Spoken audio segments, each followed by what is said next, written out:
Good morning, everyone. My name is Rakesh Kapoor, and I'm Director of Science and Technology at Bioriginal Food and Science. I'll be your moderator for today's webinar, which is sponsored by hosted by AOCS and partially or jointly sponsored by Coconut Coalition of Americas. For those who are not familiar with AOCS, AOCS is an international professional organization. It provides current and emerging information and disseminate research results in oils, fats, lipids, proteins, surfactants, and any area related to these industries through meetings, publications, and web presence. AOCS is also involved in developing and holding methods of analysis and collaborates with international bodies like ISO and Codex Alimentarius. As far as CCA or Coconut Coalition is concerned, they were founded in 2017 to have a unified voice for North American coconut trade to promote facts about coconut oil and related products. Today's webinar will have three presenters, and we will encourage you to submit your question in the chat box. Please identify the speaker to whom the question is directed. Otherwise, we will put the question to the panel. All the questions will be answered at the end of the third presentation when the panel will be on. And all registrants will be able to watch the webinar at a later date at their own convenience also. So just to begin with the webinar, I will just say one line that normally in the field of science, you make a hypothesis, then validate your hypothesis or reject based on the data by experiment. In the field of cardiovascular science and saturated fat, it started with a statement and became a policy. And the data was controversial. And today's webinar is going to go into details of science where it is today with respect to saturated fat and cardiovascular disease. With this short introduction, I would like to invite my first speaker, Dr. Fabian Dayrit. Dr. Dayrit is a professor emeritus at Department of Chemistry, Ateneo de Manila University, Philippines. He obtained his Ph.D. degree in chemistry from Princeton University and was admitted to National Academy of Science and Technology in Philippines. He is currently Vice President of the Academy.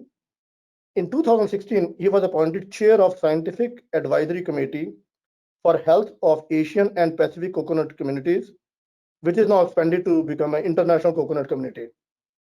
With that, I invite Dr. Dayrit to present his talk. Dr. Dayrit. Thank you, Rakesh. A very pleasant day to everyone.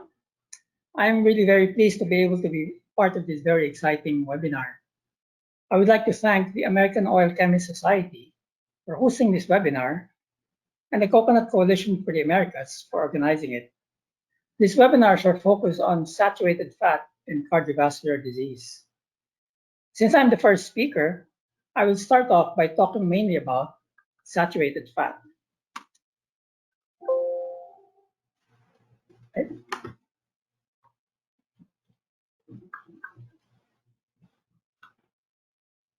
Indeed, there are many warnings against saturated fat. The 220 World Health Organization Health Diet Fact Sheet included a warning against saturated fat, and in particular, meat, butter, palm and coconut oil, cream, cheese, ghee, and lard. The Dietary Guidelines for Americans, 2015 edition, recommended the shift from solid fats such as butter, margarine, lard, and coconut oil towards liquid fats. This talk shall address the issue of dietary saturated fat and coconut oil directly, and how wrong the definition of saturated fat is at the heart of this problem. When the meaning is unclear, there is no meaning. I borrowed this quotation from author Martin Rubin because it is so appropriate to this presentation. The main point of this talk is that the meaning or definitions of saturated fat, as well as solid fat, have been unclear from the beginning and remain unclear to this day. What then happens to the dietary recommendations when the definitions are unclear? Here's the outline of the presentation. The first section will address the issue squarely. What is saturated fat? Let us define what the saturated fat is. Shown here are fatty acid and cholesterol data taken from the USDA database. The fatty acid composition is given as grams fatty acid per 100 grams of fat or oil. This differs slightly from the way that Codex Alimentarius gives the fatty acid composition, which is given as percent fatty acid. The data shown here are grouped into plant oils and animal fats and are alphabetically arranged in each group. From the large table in the previous slide, this table groups the fatty acids in the total saturated fatty acids and total unsaturated fatty acids. The total saturated fatty acids are further subdivided into medium chain fatty acids, MCFA, and long chain fatty acids, LCFA. For this presentation, we shall focus on the total saturated fatty acids. Dr. Mary Newport, who is the second speaker, will talk about the medium chain fatty acids. These are the saturated fats mentioned earlier: coconut oil, palm oil, butter, lard, tallow, chicken fat. If you highlight the total saturated fatty acid content, only coconut oil is clearly saturated at 82 grams saturated fatty acid per 100 grams. On the other hand, palm oil, butter, and tallow are borderline at 49, 51, and 48 respectively. However, lard and chicken fat, which are 39 and 29 grams saturated fat per 100 grams, are clearly not saturated. So why are animal fats generally considered as saturated fats? Going back to the big table, if we apply a logical criterion of 50 grams per 100 grams to define a saturated fat, only coconut oil is clearly saturated. Butter, palm oil, and tallow are borderline, and all the rest are unsaturated. However, since there's been a declaration that all animal fats are saturated, the criterion will have to be dropped to 25 grams per 100 grams. This is no scientific merit and is an imposed accommodation, but this is the way it has always been. So to summarize this first quick section, it is clear that we need a better way of classifying fats and oils. The second section will try to recount how animal fat became classified as a saturated fat, and how animal fat, trans fat, and coconut oil have become identified with each other. On January 13, 1961, Ansel Keys appeared on the cover of Time magazine, and he declared that Americans eat too much fat with meat, milk, butter, and ice cream. The calorie-heavy US diet is 40% fat, and most of that is saturated fat. The insidious kind, says Dr. Keys, that increases blood cholesterol, damages arteries, and leads to coronary disease. This public pronouncement was clear. Animal fats are saturated fats. Ansel Keys was famous, so his words carried a lot of weight. This cover article appeared on the same month as the American Heart Association article, which appeared in the journal Circulation. So also in January 1961, the American Heart Association Central Committee for Medical and Community Programs, which Keys was a member of, published its official position on saturated fat and heart disease. Here, it was declared that animal fat was saturated. It should be noted, while they cited butter to be 55% saturated fatty acid, they missed mentioning that lard is only 41% saturated fatty acid. How did Ansel Keys conclude that animal fat is saturated?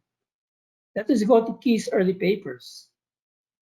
Keyes was interested in how diet influenced serum cholesterol levels, as the title of this 1957 article states, Prediction of Serum Cholesterol Responses of Man to Changes in Fats in the Diet. Initially, Ansel Keys used changes in saturated and polyunsaturated fatty acids in the diet of his subjects and correlated these with changes in serum cholesterol. He developed this equation which you see. Changes in cholesterol is equal to 2.74 times the change in saturated fat minus 1.31 times the change in polyunsaturated fat. Obviously, the saturated fat increased cholesterol by 2.74, while the polyunsaturated fat decreased cholesterol by 1.31. Later, Keyes developed another equation because he preferred the simplicity of the iodine value. So here you see the equation, slightly different, where J1 and J2 mean iodine values of those fats. I'd just like to note also that Keyes used hydrogenated coconut oil and margarine in his dietary experiments.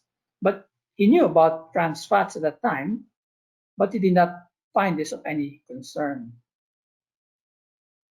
Here's a table from his paper where he tabulated the iodine values and relative amounts of saturated fat, mono and polyunsaturated fat in his dietary experiments. He used hydrogenated coconut oil and margarine. Now, Keyes favored the iodine value method to characterize fats and oils. The iodine value method is a classical titration method which quantifies unsaturated groups through a chemical reaction which produces a color change. However, the iodine value method is not specific. It reacts with other unsaturated compounds in the sample, such as natural products that may be present. And also, very importantly, iodine value cannot distinguish between cis and trans fats. In the 1950s, the method of gas chromatography was already being used to analyze fatty acids. This 1952 paper showed how gas chromatography could analyze fatty acids from formic acid, which is 1 carbon, to dodecanoic acid, which is 12 carbons. Interestingly, Archer Martin, the senior author of this paper, shared the 1952 Nobel Prize in the same year as the publication. So I put this Nobel Prize logo for his contribution to the development of partition chromatography. So this is a Nobel Prize winner giving his paper. In 1964, while Ansel Keys was still using the iodine value method to measure fats and oils, gas chromatography was accurately analyzing fats and oils. Gas chromatography can do the following. It can do qualitative and quantitative analysis of fats and oils. In particular, identify and compare content of saturated versus unsaturated fatty acids in a straightforward manner. Therefore, gas chromatography can readily profile fats and oils. And very importantly, gas chromatography can identify and quantify trans fat. Keys may have been oblivious to the amount of trans fat in the diets he was working with, since he did not analyze for it and did not mention it in his papers. In 1965, Keys continued to express preference for the iodine value method. In figure 2A of this paper, Keys plotted the relationship between the observed serum cholesterol level and the square root of the iodine value of the dietary fat his test subjects were taking. I've drawn a regression line with the R value that Keys calculated as 0.8. So Keys noted that the square root of the iodine value is a reliable predictor of the serum cholesterol value.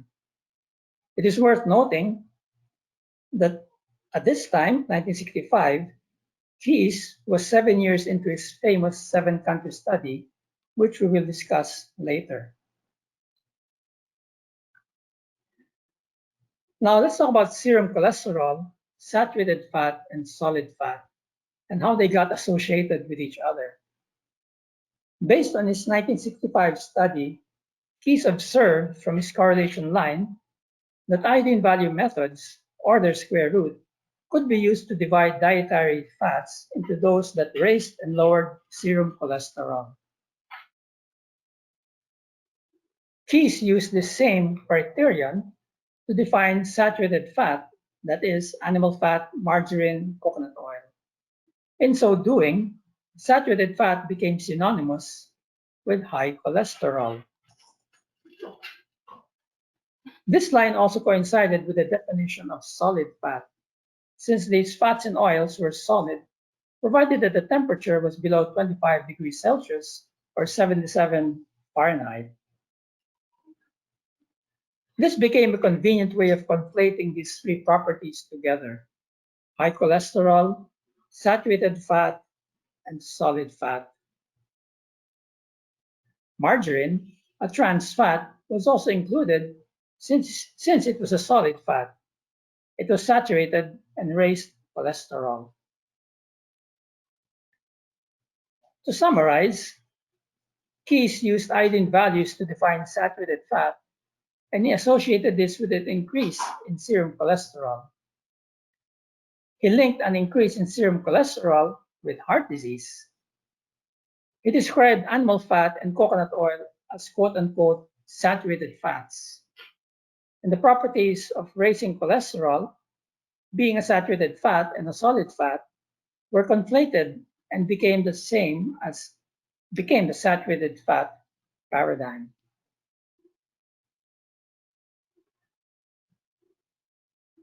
So let's go to section 3. As we shall see in this section, the erroneous definitions of saturated fat, animal fat, and trans fat have resulted in erroneous conclusions about saturated fat and heart disease. In the 1920s, liquid oils were hydrogenated to produce solid fats, which were then called margarine and shortening. These were marketed as healthier alternatives to animal fat, in particular butter and lard. In 1956, a paper from the Journal of the American Oil Chemists Society was one of the first papers to measure trans fatty acids in margarines and shortenings. Let me highlight some of the passages from this paper. In 1953, the consumption of margarine in the US exceeded that of butter for the first time, while consumption of lard declined. A second excerpt from this paper: the American people are eating nearly 3 billion pounds of margarines and shortenings annually. This is in 1956. The average trans fatty acid content of these products is about 30%. Thus, it continued, Americans were consuming nearly 1 billion pounds of trans fatty acids.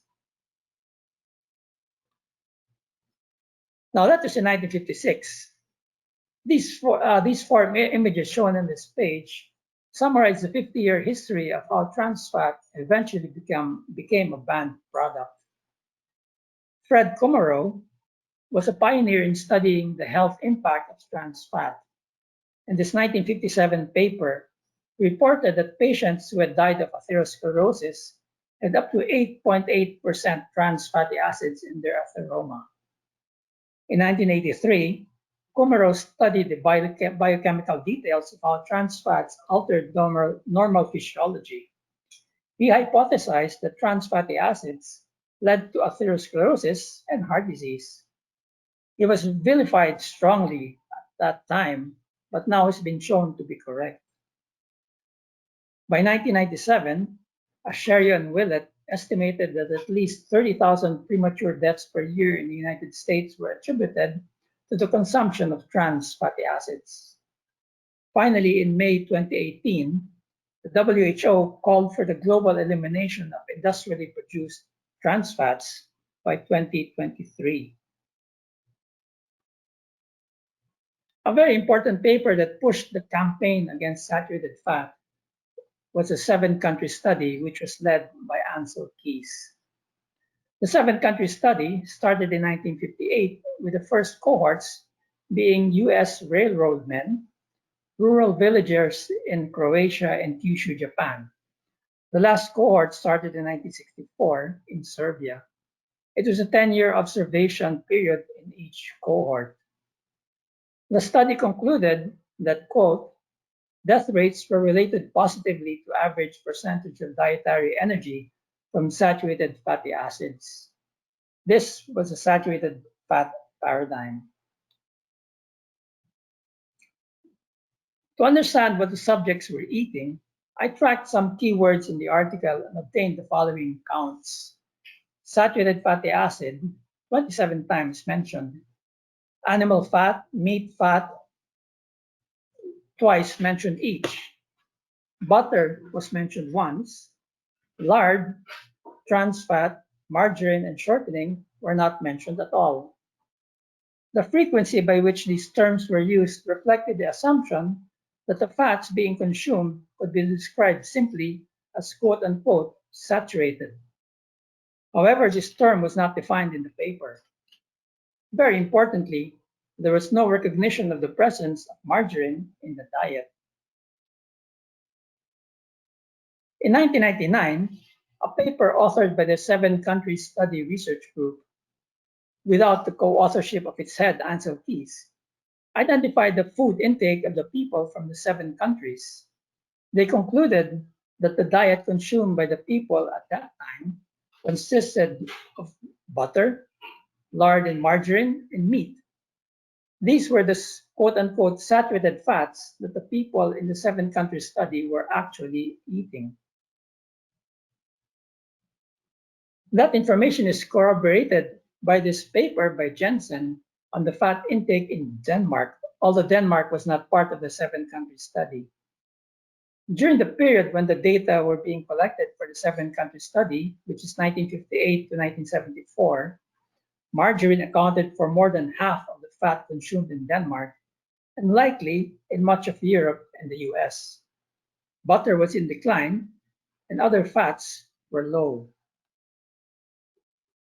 Clearly, the fats being consumed there were not saturated fatty acids.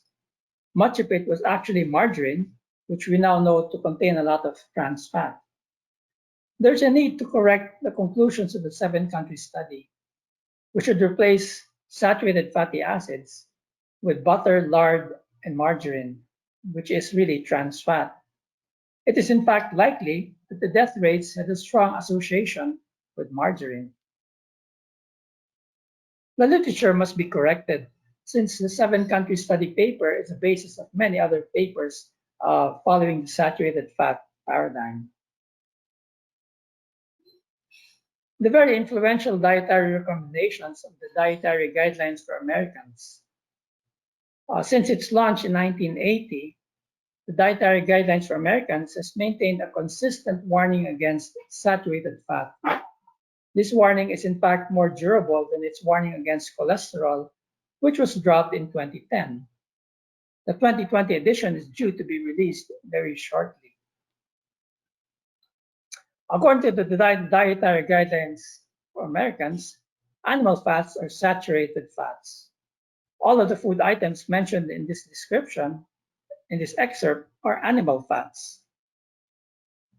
However, note that chicken fat is only 29 grams saturated fatty acid per 100 grams.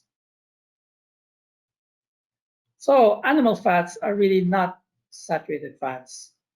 And the basis of the 10% limit on saturated fat should be reviewed because it is based on the erroneous definition of saturated fat.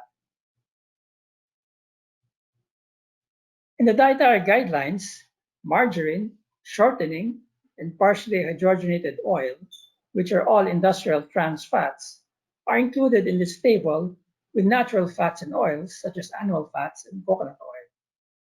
These are all lumped together as quote-unquote solid fats, even though these are clearly different and have different health impacts.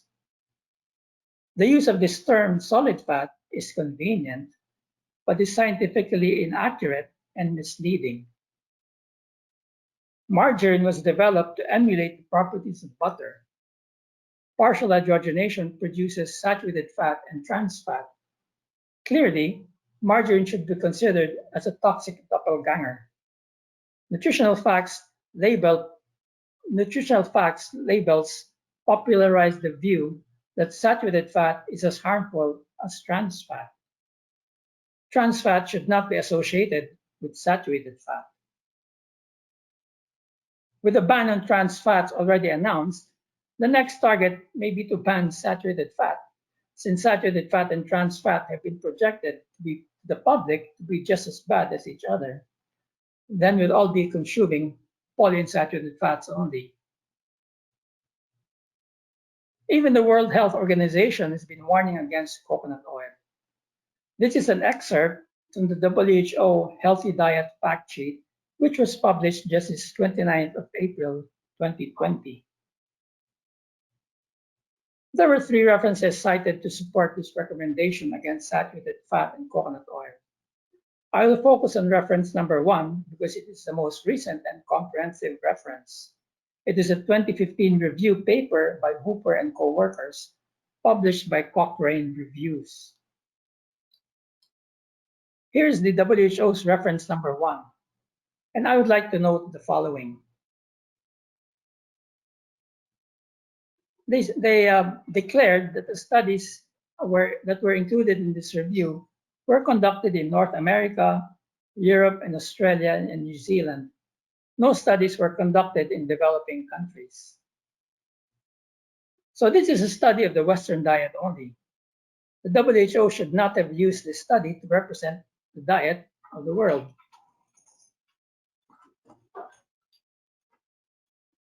The review included 15 randomly controlled trials conducted from 1965 to 2006. This is a period of time when trans fats were widely consumed.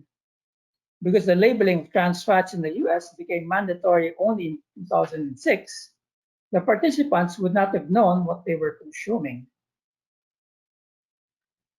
These are the 15 studies. Note the countries where the studies were conducted and what the diets were. There were no restrictions on margarine mentioned in these papers, so the participants were probably not aware that their diet contained trans fats. So this is the first 3. The next 3,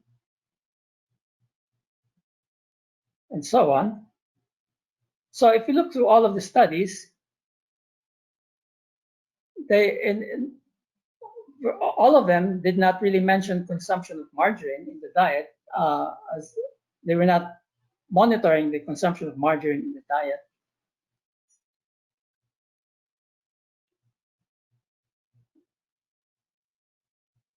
So, but what is more interesting here is that there is really no mention of coconut in the entire document. So what then was the saturated fat this review was referring to? Most likely they were margarines and animal fat. Finally, on this WHO warning against coconut oil, I would just like to note that reference 2 was a 2003 FAO report that mentioned coconut oil only once. Reference 3 was a 2010 FAO report which did not discuss health aspects of coconut oil.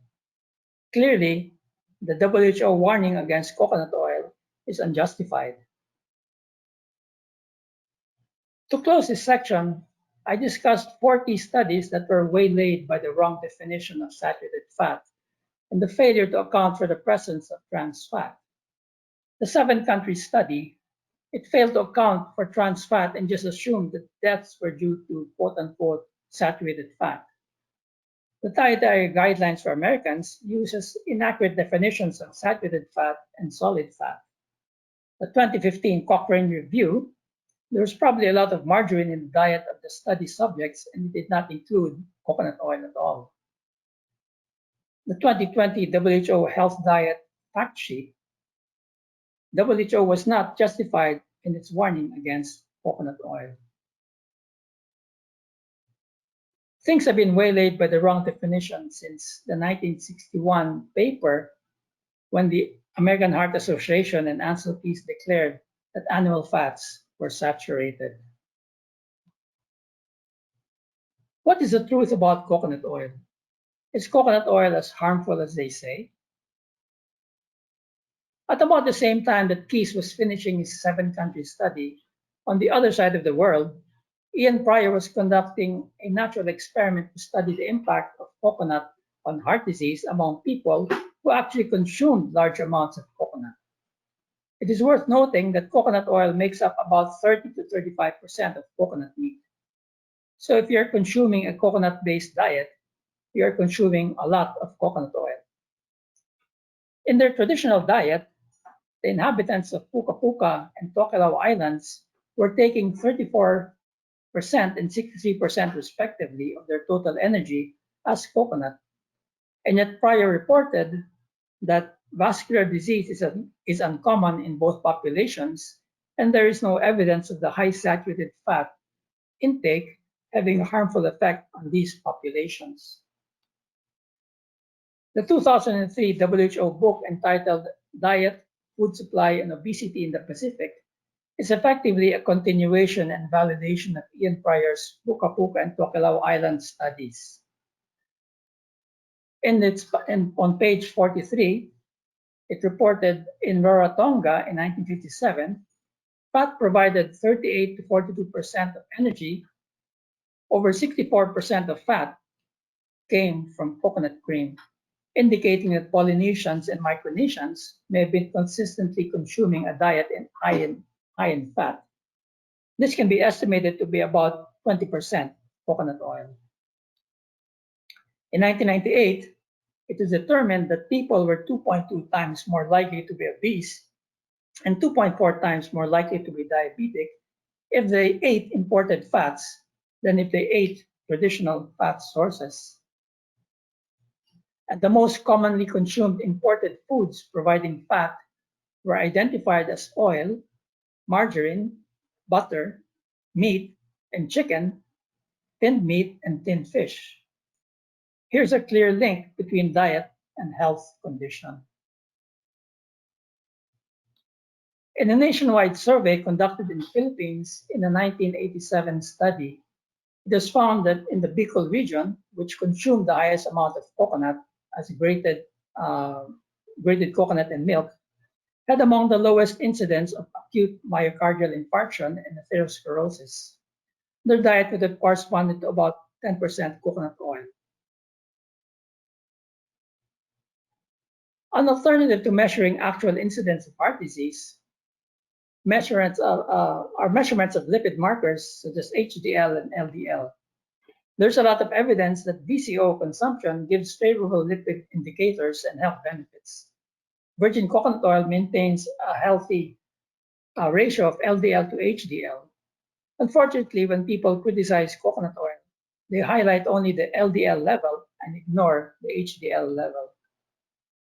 Finally, I would like to present this 2016 review paper of 21 studies on coconut that concluded that, quote, observational evidence suggests that consumption of coconut flesh or squeezed coconut in the context of traditional dietary patterns does not lead to adverse cardiovascular outcomes. In other words, coconut does not cause heart disease. The squeezed coconut that this paper is referring to is really coconut oil or virgin coconut oil. However, that sentence was followed by a puzzling comment that, quote, due to large differences in dietary and lifestyle patterns, these findings cannot be applied to a typical Western diet. This was not elaborated on in the article. It's like saying coconut oil is actually okay, but it's not for us in the West. Can we also say the same thing, that the Mediterranean diet is actually okay, but it is not for us in the tropics? To summarize this section, the truth about coconut oil is that there is no evidence that coconut oil is linked to heart disease. So here we have a situation where coconut has not been found to be linked to heart disease in places where it is consumed widely as part of the diet, but is alleged to cause heart disease in Western countries where it is hardly consumed. In conclusion, I would like to propose a definition of fats and oils. The iodine value was the basis for Ansel Keys' classification of saturated fat. The total saturated fatty acid is based on GC analysis. This table combines the iodine values and total saturated fat content of common fats and oils. This is a plot of the saturated fatty acid and iodine values of these fats and oils. What is a saturated fat? If we implement a criterion of 50 grams per 100 grams, there's only one clear saturated fat, which is coconut oil. And there are three borderline cases: butter, tallow, and palm oil. However, the other animal fats, lard and chicken fat, would be classified as unsaturated. This violates the rule that animal fats are saturated fats. Without any clear basis, lard and chicken were declared as saturated fats, although they are only 39 and 29 grams per 100 grams respectively. This requires that the criterion line for saturated fat should be dropped 29 grams per 100 grams. This is clearly an accommodation in an imposed definition of a saturated fat. The plot of iodine value versus saturated fat content clearly shows three groups. I would like to propose this as a definition. We should define an intermediate group of fats as meso fats. So there will be three groups: saturated, meso, and unsaturated fats. We can also separate out the animal fats. They are all meso fats. I propose that we now define meso fats as fats with intermediate amounts of saturated fat. A proposed quantitative classification of fats and oils would be defined as follows. Saturated fat would be those with over 75 grams per 100 grams. Meso fat would be those from 75 to 25 grams per 100 grams. And unsaturated fat would be below 25 grams per 100 grams. Plant oils and animal fats are readily differentiated by their cholesterol content. This would be the grouping of plant oils. Only coconut oil is saturated plant oil. Palm oil is a meso plant oil, and the rest are unsaturated plant oils. Shown here are the profiles of coconut oil and animal fats. Coconut oil is a saturated plant oil, while animal fats are meso fats with high cholesterol content. Comparison of coconut oil and animal fat clearly shows that these are very different.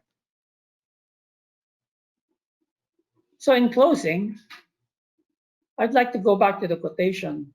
When the meaning is unclear, there is no meaning. I would like to propose a clearer meaning of fats and oils. Classification of fats and oils is proposed with the introduction of a quantitative definition of saturated, meso, and unsaturated fat. A review of the literature is needed to correct errors regarding saturated fat and solid fat. And finally, there's no evidence that coconut oil is linked to heart disease. So I'd like to thank you for your attention. Keep calm and go coconuts. Thank you. Thank you, Dr. Dayrit, for a wonderful presentation. Because of lack of time, I'll ask just one question now, and then the rest of the questions will be asked at the end when all the presenters are presented. So it's a very interesting concept you have presented about mesofats with the range. Other question, the question actually related to when you read the literature criticizing the coconut oil and the population of Pupuana you have presented, people normally say that the coconut diet was not only coconut oil. However, the same relationship is not said for animal diet, where the side effects are represented to saturated fat. So how can you link that part? Well, I think the argument is that if they say that coconut is toxic, coconut oil is toxic, which we know that a certain researcher said that coconut oil is bad, then no matter where it's found, it should be bad. So as a matter of fact, since wherever it's found not to be bad, whether it's consumed as part of the diet or is consumed as virgin coconut oil, there is no evidence that it's linked to heart disease. So the context of putting it, if it's a poison, then it's a poison wherever you take it, and it's clearly not. Thank you very much, Dr. Dayrit, for this wonderful presentation. Now we'll move to our second presenter, Dr. Mary Newport. Dr. Newport is a graduate from Xavier University and University of Cincinnati College of Medicine. She is trained in pediatrics and in neonatology. She is a board-certified pediatrician and a neonatologist who take care of sick and premature newborns. She was a founding member or founding medical director for 2 newborn intensive care units and practiced neonatology for 30 years in Tampa Bay area of Florida. In 2008, she implemented a ketogenic nutritional intervention with coconut and medium chain triglycerides oil that dramatically helped her husband, Steve Newport, who had early onset Alzheimer's disease. He lost his battle with Alzheimer's and Lewy body dementia in 2016, but Dr. Newport carried on his legacy as an author and international speaker on ketones as an alternative fuel for the brain. Her latest book is entitled Complete Book of Ketones, a Practical Guide to Ketogenic Diet and Ketone Supplements. So today she's going to talk about special properties and health benefits of medium chain triglycerides. Dr. Newport. Good morning, everyone. Okay, there we go. I want to thank AOCS and the Coconut Coalition of the Americas for inviting me to participate in this webinar today. And what I hope to convey are, first, that what happens to dietary fats and saturated fats in the body is so much more complex than what we knew in the 1980s when the dietary guidelines first appeared, telling us not to eat saturated fat and then not to eat so much fat in our diets. I also want to convey that even though medium chain fatty acids are 100% saturated fatty acids, that they have many health benefits. So we have often heard or read reports about coconut oil that includes a quote by an expert who says, "I have never read an article on the health benefits of coconut oil. The media misinterprets and reports. Expert says coconut oil has no health benefits." But what the expert really meant was, I have never read an article on the health benefits of coconut oil because I'm not interested and I have never looked. So if you do a simple search on PubMed.gov, which contains historically scientific articles, over a century or so, you will see that there are thousands of articles on coconut oil, and its fatty acids. One misconception I want to clear up is that coconut oil is not a nut, even though it's called coconut. It is actually a fruit from the palm tree, and the meat and the water of the coconut are actually the inside of the seed of this fruit. So coconut oil is not a nut or a vegetable. Just to, for people who are not chemists, what are fatty acids? How are they classified? And there are a couple of different classifications, and one is based on saturation. And basically what saturation means, we're looking at a chain of carbon atoms in fatty acids that form the skeleton of the fatty acid. And there are sites available for hydrogen atoms. And in a saturated fat, all of the sites that are available for hydrogen atoms are occupied. And there are only single bonds between the carbons in saturated fat. In a monounsaturated fat, there are 2 adjacent sites for hydrogen that are not occupied by hydrogen, and a double bond forms between the carbons. And in polyunsaturated fat, this happens at 2 or more locations on the fatty acid chain. So another way to categorize fatty acids are based on carbon chain length. And so we're going to be focusing on the medium chains, which I'm going to call 6 to 12 carbons long. These are all saturated fats, as are short chain. Myristic acid is 14 carbons. It's also a saturated fat. and it has some properties, more of long chain, but a little bit of medium chain fatty acids, and then long chain and very long chain fats can be saturated, monounsaturated, or polyunsaturated. So a simplistic idea on the part of the media and therefore the public is that saturated fat equals solid fat. So it might seem logical then that that solid fat could clog your arteries, and therefore all saturated fat is bad and should be avoided. So I want to share with you a chart showing the fatty acid breakdown. This is the saturated fatty acids of some animal fats compared to coconut oil and some vegetable oils.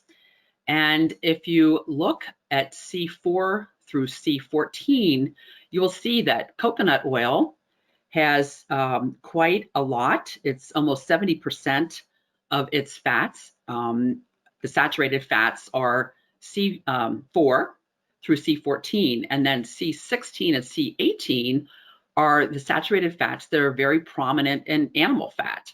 As Dr. Dayrit said, they are not even quite half of the fat in animal fats, but for example, in lard, it's 37.3% are C16 and C18, 43.8% of the total fat, and beef tallow is 43.8.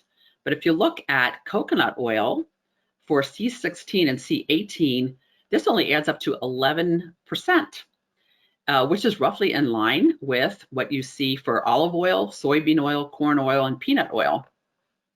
So in this respect, you could call these plant oils that coconut oil is much more like a vegetable oil in this regard.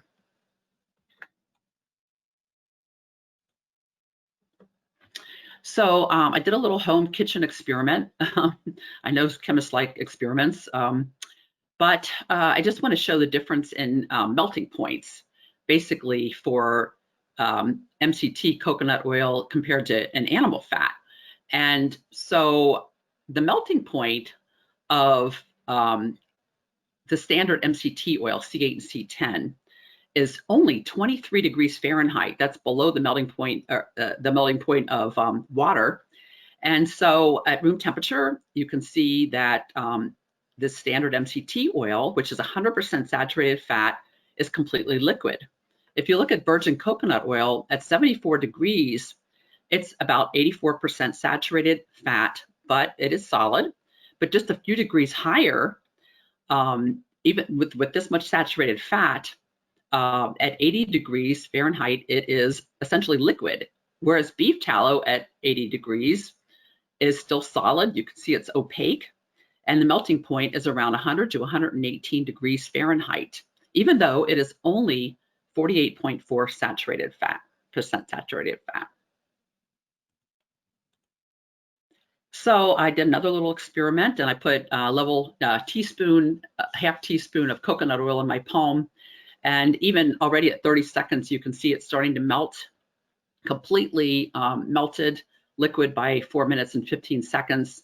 Whereas lard, there was a little bit of melting by 30 seconds and still fairly solid by 5 minutes. My palm measured 97 degrees. So the simple truth is that animal fat is half the saturated fatty acid content of coconut and MCT oil, but has a much higher melting point at body temperature or above. So the idea that coconut oil or MCT oil will physically clog arteries is false. So one thing, when out in the media reports and things we hear, fats are often referred to as saturated, monounsaturated, polyunsaturated, based on what the greatest percentage of fat is. Basically, although we now know that's not true for animal fats, as Dr. Dayrit talked about. But the reality is that natural oils and fats are complex blends of all three classes of these types of fats.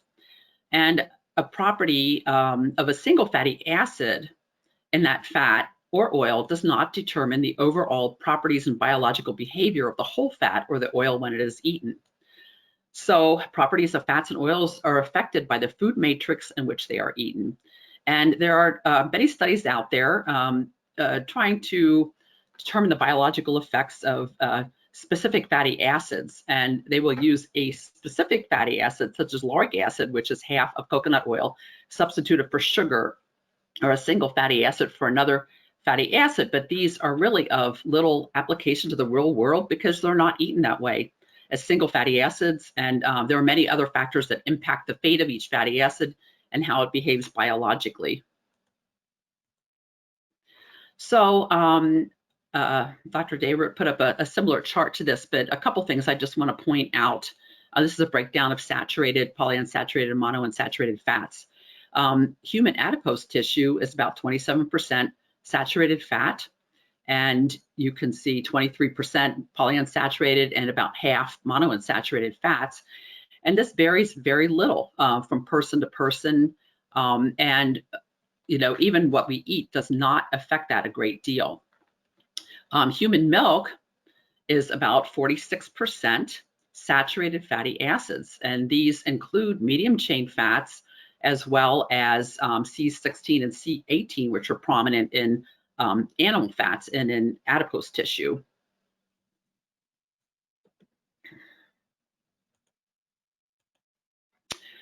So one thing that I want to convey here is that the percent of dietary saturated fat does not correlate with the proportion of saturated fatty acids in the blood. So this is an elegant study by Volk and group, and they had 16 obese men and women that were ages 30 to 66. They had no diabetes or other major disorders, no recent weight loss, and they studied these people for a total of 18 weeks with 6 different diets in 3-week phases each, testing their blood sampling in between each phase and before and after, the onset and end of the study. The people were given prepared meals, 2,500 calories per day. The amount of protein was consistent through all 6 of the diets. And what they did was that they progressed, they progressed from lower carbs, 47 grams, to with a higher saturated fat content, 84 grams of saturated fat, 6 tablespoons of saturated fat per day. And these diets included eggs, whole fat dairy, and higher fat meats. And then they progressed to stepwise to a diet that was highest in carbs. That was 55% of the total calories, which is 346 grams of carbs. If you're a carb counter, you know that is a lot of carbohydrate, and only 32 grams of saturated fat, equivalent to 2 tablespoons a day. And this particular diet had egg substitutes instead of eggs, low-fat dairy, and lean beef. And for all of the diets, they stuck with low glycemic index carbs, and whole grains were emphasized.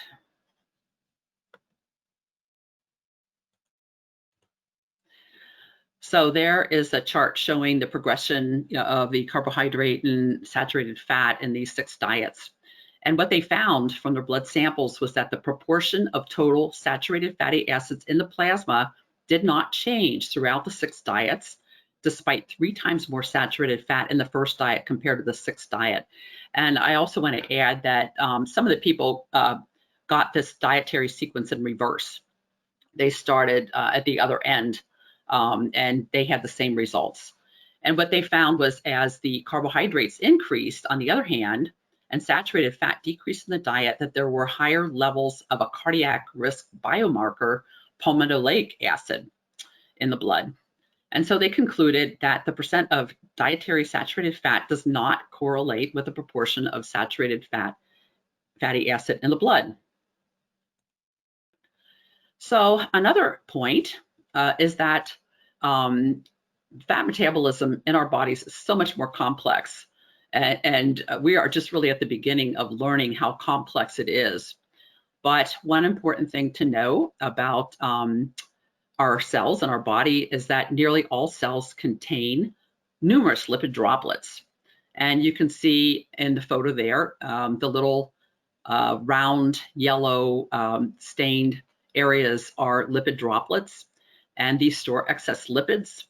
And the interesting thing is that these Lipid droplets are surrounded by a phospholipid monolayer membrane that contains lipases and many other proteins that are involved in fat metabolism. Just a little aside, in Alzheimer's disease, there are ependymal cells in the brain that contain abnormally large lipid droplets that are enriched in oleic acid. These were described by Alzheimer 100 years ago, but only recently studied in the last 5 years or so. So there appears to be some problem with fatty acid or fat metabolism in Alzheimer's. We just don't know exactly what it is yet. And when you look at lipidomic studies, it's revealing that there are thousands of lipid species in the brain.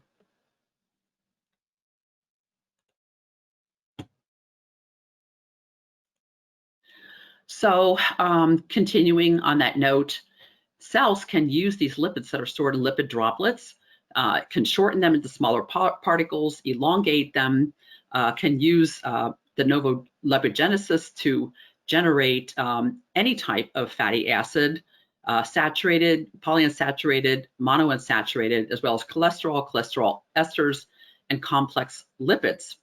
And these can be used then as fuel to produce energy. They can become part of the support structure of the cell, such as in the cell and organelle membranes. They can combine with proteins or any number of other substances, can act as signaling molecules within and between cells, and they can activate factors to stimulate proliferation of stem cells.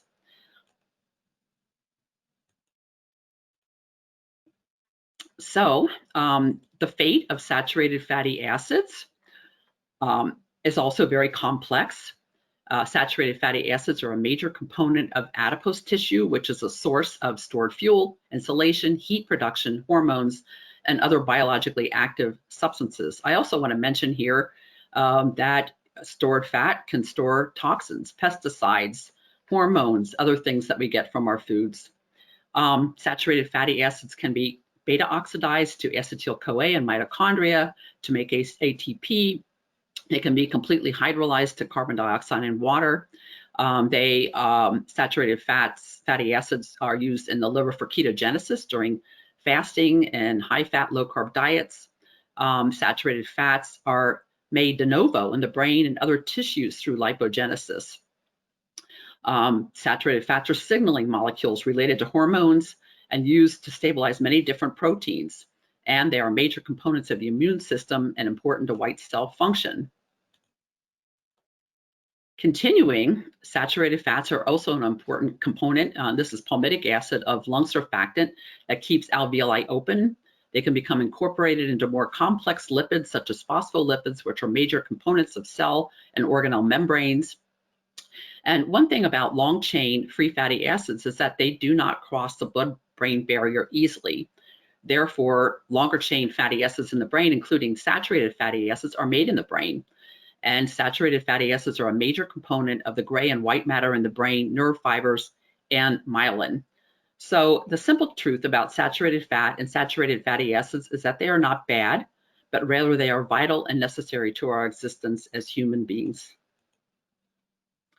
One study that I want to bring up that Dr. Dayrit did not talk about was the PURE study. And this is a study, an epidemiological study of 135,000+ participants, men and women who were ages 35 and 70. Dietary questionnaires were used, and these people were located in 18 different countries on 5 continents, and they reported their data midway through their study, which is going to be about 16 years so far. So they were about 7.4 years of data collection.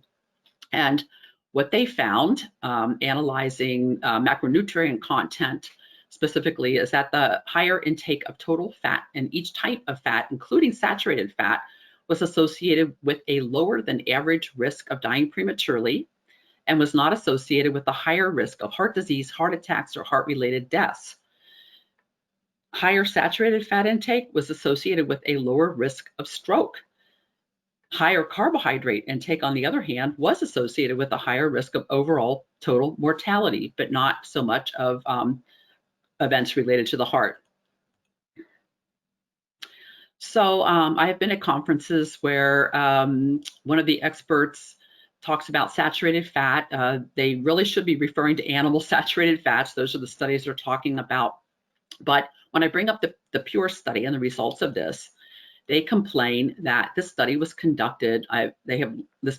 One person literally said this to me, that the study was conducted in mostly poor people and overgeneralized the difference in diet quality between people living in lower income countries and wealthier countries like the USA. And one of them pointed out that heart disease is the leading cause of death in Asia, where many of these countries are located. So my response to this is that most people in the world are poor compared to the USA, and the typical American diet is not a high quality diet, such as the Mediterranean diet. So despite USDA guidelines recommending low fat and low saturated fat for at least 40 years, the rates of obesity, diabetes, and dementia are climbing in the US at all ages. And heart disease is still the #1 cause of death in the USA and globally. So here is the latest information on the CDC.gov website for 2017, showing total deaths and the leading causes of death. And you can see that heart disease is #1. And if you look at this broken down by age, the older you are, the much more likely you are to die from a cardiovascular disease. So these are diseases of the heart and blood vessels, such as stroke. This is another way of looking at it. This is a group located in Seattle that has studied the global burden of disease. It's a collaborative network, and they have data that they've collected since 1990. And you can see between 1990 and 2017 that heart disease was, cardiovascular disease was the leading cause of death then, and is still the leading cause of death in 2017. This is in the USA. Globally, heart disease was the leading cause of death in 1990 and is still the leading cause of death in 2017. And on this, I do want to point out a couple of things. Our diet has changed a lot during that time span. And back in 1990, dementia was #10 as a leading cause of death, and diabetes #15. Globally, it is now dementia is #5 and diabetes are #9. So something is happening there. And this is some other data that this group collects. And what they do is they look at risk factors and what effect a risk factor, if this was removed, if it was eliminated, what effect that would have on the number of deaths. And so they have put together a listing of the top risk factors. I know it's very small on your screen, so I made a list here of the top risk factors in order. And you can see the highest is high blood pressure, smoking, high blood sugar, air pollution, obesity. There are a number of risk factors related to diet, but none of these are a diet high in fat or high in saturated fat. And this is on a global basis. So looking at the USA, again, high blood pressure, smoking are the top risk factors, and none of the dietary related risk factors are high fat or high saturated fat. So the simple truth about all of this is that the compositions of animal and plant saturated fat vary widely as to the properties and fates and biological effects of fats and fatty acids. So dietary saturated fat guidelines should be reconsidered in view of this simple truth. So another point has to do with blood triglycerides. People worry about this, cardiologists and primary doctors worry about this. But serum triglycerides do come partly from dietary fat, but also from other endogenous sources. And when our serum triglycerides are high in the blood, they're abnormally high, mainly due to excessive caloric intake, whether that be fat or sugar. And abnormally high levels are associated with obesity, diabetes, metabolic syndrome, and high carb diets. So triglyceride levels measured in the blood are not completely equivalent to total or type of fat eaten in the diet. Now I'm going to switch and talk to focus on the medium chain fatty acids. And there are actually two definitions out there. The first definition came into being back around the 1950s and 60s when methods became available to separate the fatty acids, and specifically in coconut oil, lauric acid and the longer chain fatty acids were considered more valuable. They could be sold to various industries for various purposes. And these methods left behind the longer, mainly the medium chain fatty acids, C8 and C10, with small amounts of C6 and C12. So these were wasted by many manufacturers, but then as their value has become more evident, they were bottled as MCT oil. So there's a second definition of medium chain triglycerides that is based on the properties of the individual fatty acids. And when you look at that, C12, lauric acid, is more like medium chain fatty acids than long chain fatty acids. And myristic acid is actually a little bit in between. It has a little bit of characteristic of medium chain, but more of long chain fatty acids. And here's a chart just showing some of the nomenclature, the chemical structure, common names of medium chain fatty acids. And for comparison, medium chains compared to long chain fatty acids are rapidly hydrolyzed to acetyl-CoA. They're more soluble in biological fluids. They do not require bile salts and pancreatic enzymes for digestion. They're hydrolyzed faster, more completely than long chain fats. Long chain fats do require bile salts and pancreatic enzymes for digestion. And medium chain fatty acids are mostly absorbed as free fatty acids bound to albumin and mainly into the portal vein to the liver. This is not 100% for any of the medium chain fatty acids. C12 partly goes into the portal vein and part into chylomicrons, which are how long chain fats are handled. But this depends on the food matrix and whether a person is fasting or not. So medium chain fatty acids mainly remain in the liver, and they are ketogenic. C6, the most ketogenic, C12, the least of these particular fatty acids. And medium chain fatty acids are not stored much as fat, whereas long chain fats are more likely to be stored as fat, and they become ketogenic mainly during fasting. Another thing about medium chain fatty acids is that they do not require carnitine for transport into mitochondria, and that includes C12, whereas long chain fats do require carnitine. C6 through C10 are known to cross the blood-brain barrier, and they can be used directly as fuel in brain mitochondria. But this is uncertain for C12 and C14. I hope somebody will do an experiment, do studies soon to find out what happens to C12 and C14 in the brain.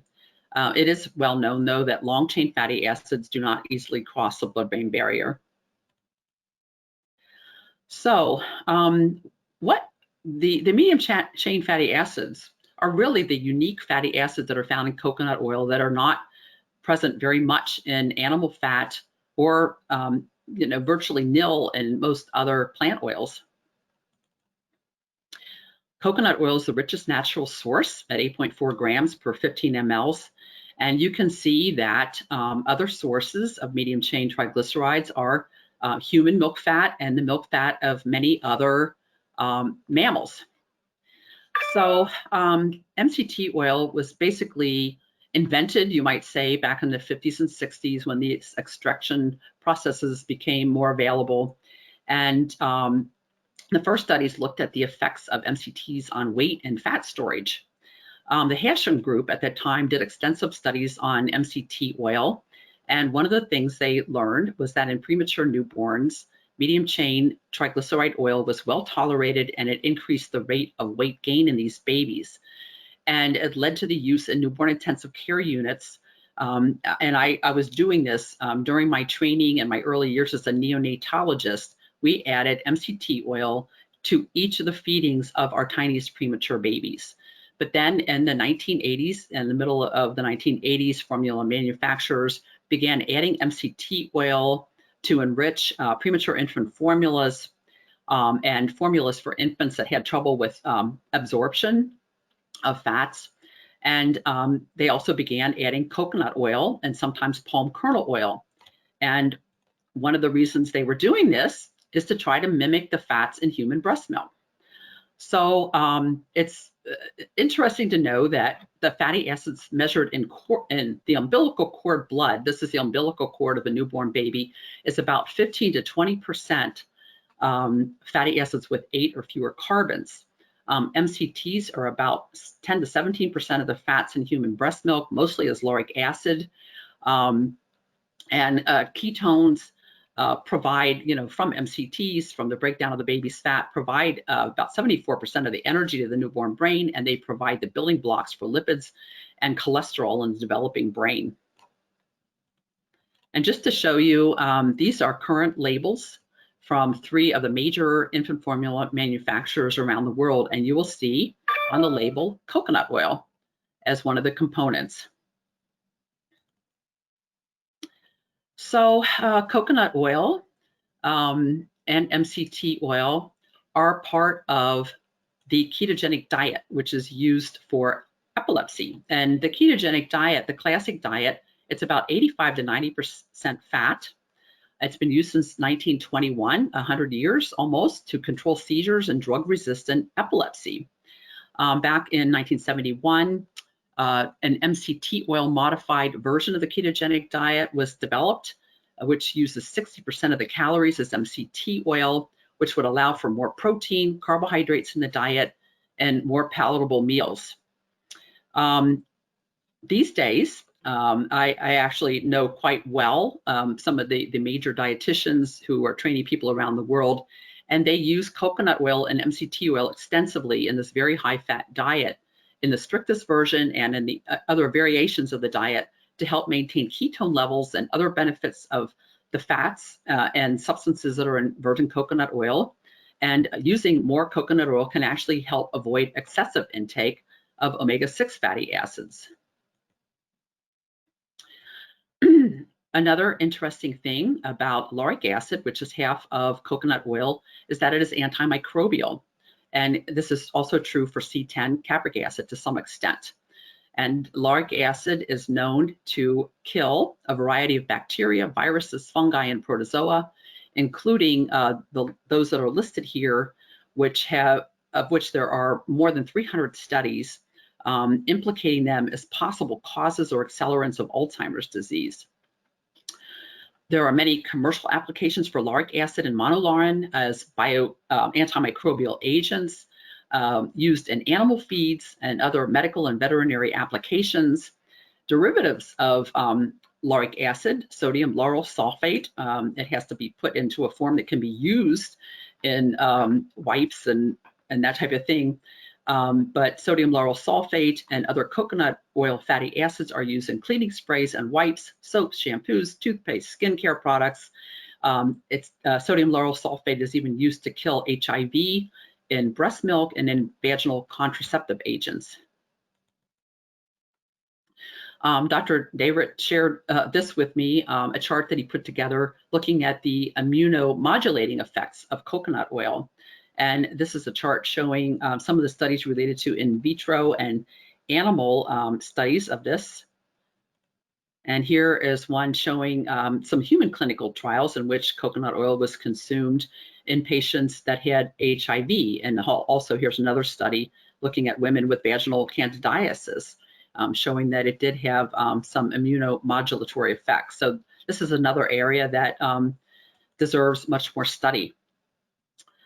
Since the 1950s, MCT oil has been used to successfully treat lipid disorders in adults, children, and newborns. And I'm not going to go through these for time, but you'll have them on the handout that you'll receive. Coconut oil has been reviewed and used extensively for skin health. It has been studied extensively, and it's shown to help repair the skin barrier. It has antioxidant compounds such as polyphenols, reduces inflammation, protects the skin from UV radiation, kills skin pathogens, promotes wound healing, reduces skin aging effects related to environmental insults. Coconut oil is also used for oral health. It's a practice for at least 4,000 years, Ayurvedic practices in India for oral health maintenance. It's a practice called oil pulling, in which you work coconut oil around in your mouth. This is also done with some other oils. You work it around in your mouth for a period of time. And just in recent years, there are studies starting to appear looking at the effect of coconut oil on gingivitis, showing in this example that the gingivitis index decreases over time, while doing this practice with coconut oil, as does the amount of plaque buildup. So moving on a little bit to Alzheimer's disease, my pet subject. Alzheimer's is a multifactorial disease. Plaques and tangles are prominent. This has been the main thrust of research, trying to get rid of plaques and tangles. No new medications in 13 years. All of the numerous medications that have been studied to reduce plaques have all reduced plaque, but not shown any cognitive improvement. But there are a number of other factors in Alzheimer's disease that could potentially respond to coconut oil and MCT oil. And those are metabolic factors, which are actually going on in the brain 10, 20 years, possibly even longer before any of the symptoms of Alzheimer's disease appear. And this involves insulin resistance, poor glucose uptake in the brain.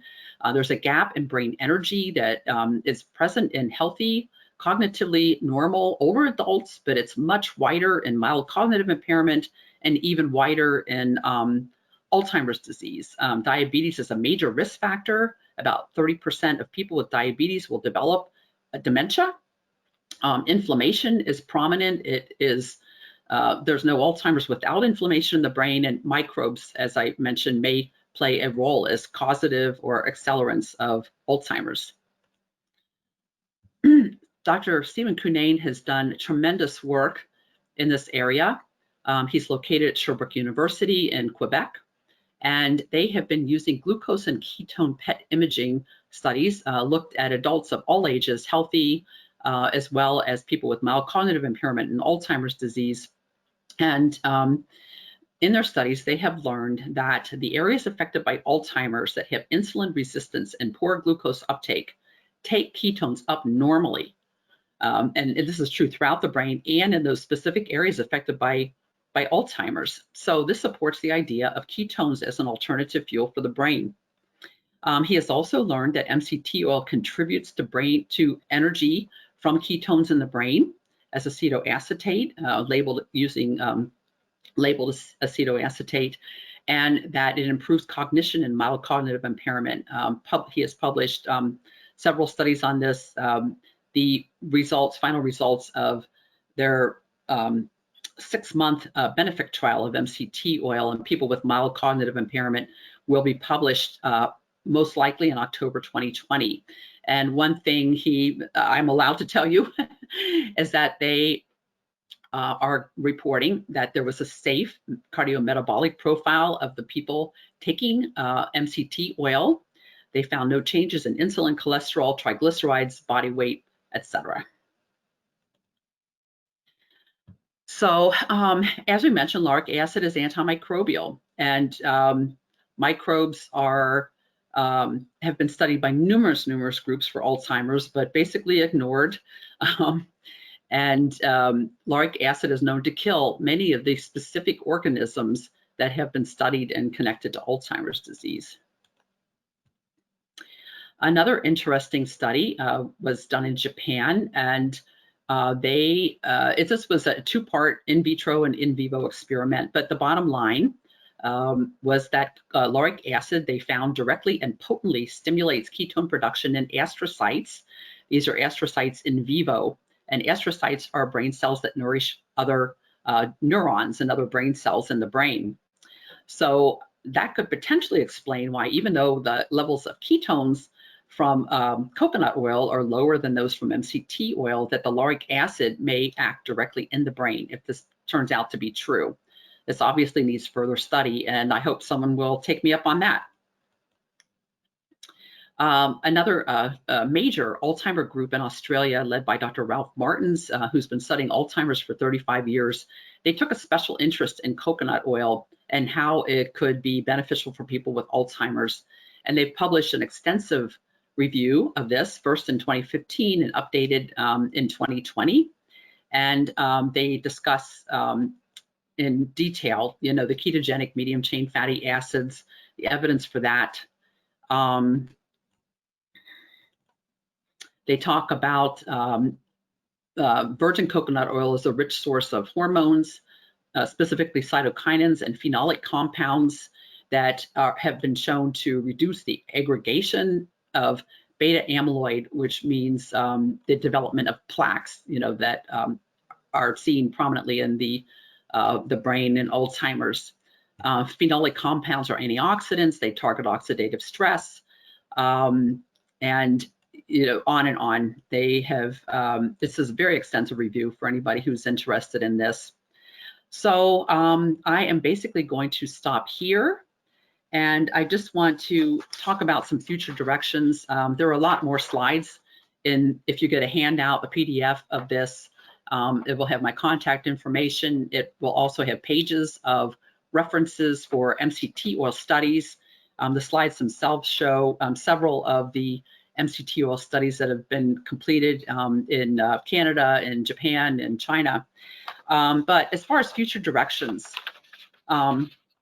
I feel that, organizations in the USDA developing dietary guidelines need to stop relying on decades-old studies of animal fat and hydrogenated oils to make their case regarding dietary intakes of fats and saturated fats. And we also need to determine whether LDL cholesterol is truly a culprit or is merely present at the scene of the crime in heart disease. Like many other types of dietary interventions, longer term and larger clinical trials need to be done to confirm, for example, the effect of coconut oil and MCT oil consumed by people with Alzheimer's, just as one example. We also need to learn a lot more about the metabolic fate and biological effects of fatty acids, especially lauric and myristic acids, and answer some basic questions. Do lauric and myristic acid cross the blood-brain barrier? How do fatty acids affect gene expression, the microbiome, and immunity? How do fatty acids act as signaling molecules? What impact do whole fat and food matrix have on the biological effects of individual fatty acids? So I'm going to stop there, and I want to thank everybody for their kind attention. Thank you, Mary, for a wonderful talk. Because of lack of time, I'm going to proceed to the next presentation, and we will have the question after the last presentation by Susan. Just a reminder for everybody that please keep sending your questions, and we will answer your questions at the end. So our next presenter, Dr. Susan Hewlings, is a Ph.D. in nutrition science and master's in exercise physiology from Florida State University. She is currently working as a director of scientific affairs at Nutrasource, which is CRO, and helps clients, industrial and trade associations in substantiation analysis for claims, establishment of clinical trials, preparation of manuscripts and reports. And she's also co-founder, director of Substantiation Services LLC, and professor at Central Michigan University Online. So she served as professor of medical education at University of Central Florida College of Medicine between 2009 and 2012, and has published several books and peer-reviewed journal articles. In the last 5 years, she has contributed more than 35 articles and made several presentations at various platforms. So she's going to talk about public health nutrition, aligning policy with science. Susan.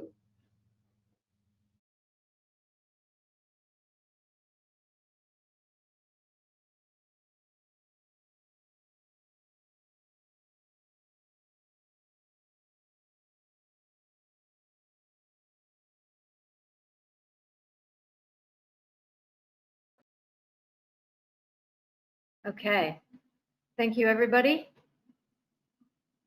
Making sure you can see my talk. Hi, thank you for everyone. And I want to thank you for having me present this webinar. And I want to thank my two colleagues for their amazing presentations for the chemistry aspects of fat, as well as clinical aspects. I'd like to talk a little bit about public health nutrition. It's been mentioned in both the previous talks, but let's just talk a little bit about how we develop public health nutrition and maybe some improvements that can be made. I think Rakesh did an excellent introduction. I'll skip my introduction. So we're going to talk a little bit about what is nutrition policy, some of the related controversy, some of which we've already mentioned, the science that goes behind developing the policy, some challenges related to this science, and some examples and suggestions for future I should also have on here. So let's just think of it this way from the public's perspective. So if I can ask everybody now to sort of take off their chemistry hats a little bit and think from a public perspective and even a personal one, because when we talk about nutrition, it certainly becomes that way.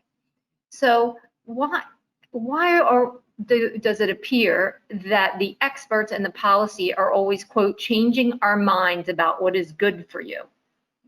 So I know that I get this question a lot. And for me, I'm a registered dietitian, longtime professor. I've done a lot of work on sort of all sides of nutrition as far as research goes, teaching, and even sitting down one-on-one with people in the general population, athletes, et cetera. And I get this question often from all sides of that. You know, hey, everybody used to say eggs were good for us. Then they said they were bad for us. And now they're back to saying they're good for us again. So what is it? And, you know, you almost hear that tension and anger in the background of people's voices when they say this. And in the 20 plus years I've been involved in this field, that's a very sort of disheartening thing, if you will, for me to see that's evolved over time. But there's several reasons for that. And I think one of the things that there is a lack of understanding about the science of nutrition in general is it is a relatively new science that developed in the 20th century. And it's an evolution of information as well as a compilation of many sciences. Nutrition is the compilation of biology, physiology, chemistry, biochemistry. We also look at psychology, sociology, and epidemiology, as we're going to talk about today. So there are many things that come together to develop nutrition science. And that is part of the reason for what a lot of people perceive as a changing of mind. So it's what I tell my graduate students, that the communication that needs to happen is that we need to communicate that it is an evolution of information. It's not that anybody lied to anybody. It's not that anybody's perpetuated something that somebody made up or any of that. It's that there's an evolution of information. And within that evolution comes bumps in the road. And we're going to talk more about those. In addition, I think what we have in recent years, of course, is people have access to lots of information via social media and the internet and news media, et cetera. And then, of course, it's the searching that people do that then comes up on their Facebook and their Instagram, and they're constantly being bombarded with what I call the noise of the media. And a lot of this noise is not necessarily based on science. It may be that they've picked up like one open access journal article and they run with it. One study comes out that says that there's no connection between this dietary habit and this disease, and boom, it's all over the place. And it's perceived by the public as, hey, they told us this and it's wrong. The other thing I think that comes into play with this is the fact that everybody has interest in this topic, the topic of nutrition, because everybody eats. And in addition, because people eat and people are interested in what is healthy eating or what they should be eating or what they think they should be eating, there gets a lot of sort of clouded thought around exactly what is an expert. And people assume a certain level of expertise just because they eat. I always say, I eat, therefore I am an expert. In addition, there has been some information that's come out, both truthful and not, that have suggested that there are financial connections between the messaging and interest groups. So we know about lobbying. We know about food interest groups in particular. You know, people know about the Beef Council and the Dairy Council and the Grain Council, and on it goes. And so there's a certain element of mistrust. In addition, I think what has also fueled some of that is the fact that we all know that research funding, such as that was provided by the NIH in the heyday in the 90s, a lot of research funding for trials, et cetera, has significantly declined. And therefore, researchers, even at universities, have had to reach out to industry to fund research. That doesn't have to be a bad thing. But what it means is that there's extra pressure for communicating conflicts of interests. And this is something that I think in the scientific community, we really need to pay attention to. So one of the goals that we have when we're talking anything connected to nutrition and policy and nutrition sciences general is helping to keep the public trust. That's a big part of it. It helps to calm down the noise that I mentioned before. And that any time that we are going to change recommendations or that unexpected results do emerge that contradict or challenge established links, then there needs to be an understanding of how that's perceived and received by the public. And I mentioned the eggs, and of course now we're speaking today about the changes and disparities about the risk of cardiovascular disease and dietary habits. And we'll talk a little bit too about how those messages are a reflection of changes in the connection between nutrition and disease in general, not just heart disease. So what is nutrition policy? What am I really talking about? Well, what I'm really talking about is that these formal quote, here's a definition, and this was from Walter Willett's textbook of nutritional epidemiology. He is considered, quote, the father of nutritional epidemiology out of Harvard. And his definition for what is nutritional policy is formal written codes, laws, regulations, legal decisions, the written standards that guide decisions and practices. It's the scientific evidence and the interpretation of this evidence that should serve as the basis for nutrition policy. So one of the nutritional policies that we've mentioned in previous presentations today has been the dietary guidelines. So we see that many of the policies also are reflected in major organizations and trade groups' recommendations. So an example would be the American Heart Association and their recommendations are mirrored by the dietary guidelines. And then we can go on to many others, but this will suffice to show that many of what we call nutritional policy is also reflected by standards, recommendations, and position statements. So the American Heart Association has position statements. The Academy for Dietetics, that used to be called the American Dietetics Association, they have standards. Smaller organizations like the International Society of Sports Nutrition has standards, recommendations, etc. This is a timeline that shows how the recommendations related to fats have evolved since they were first put forth. And you can see that the American Heart Association dates all the way back to 1950s. And it can show the evolution. And I show this for a couple reasons. Number one, of course, to show that the two different ones and how they mirror each other and reflect each other, but to also show that recommendations can evolve. They aren't stuck in the same place.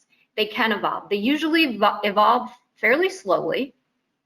They're not going to make a complete about face within one turnover. So the dietary guidelines is every 5 years.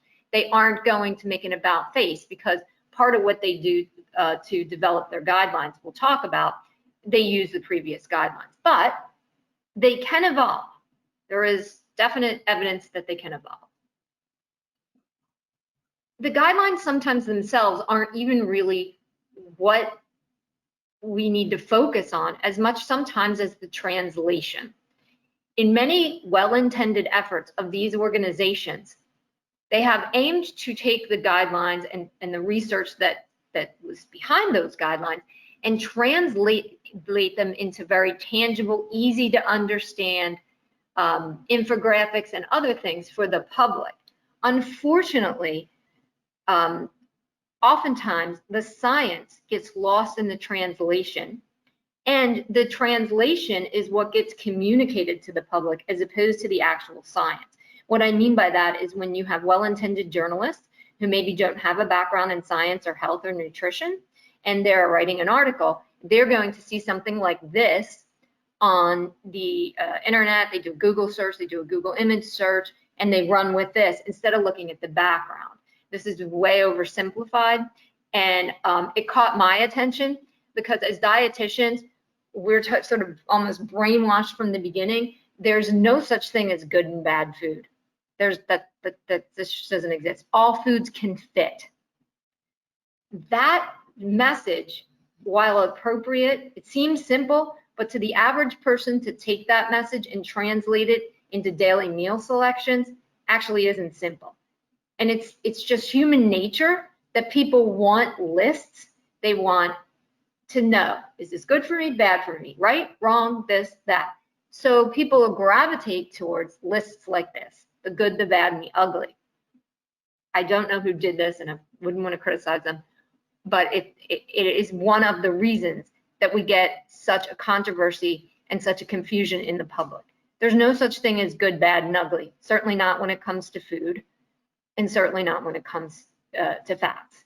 And then we could argue, well, if you were going to categorize them as good, bad, and ugly, yeah, I wouldn't know where to start personally, but it wouldn't be like this for sure.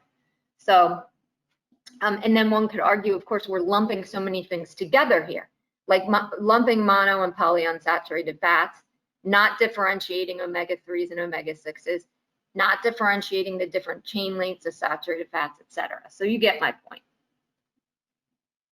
The reason why this is such a big deal is, especially in the age of the internet and where we really have become globally connected, our guidelines in the United States and the recommendations that we put forth are often mirrored across the world.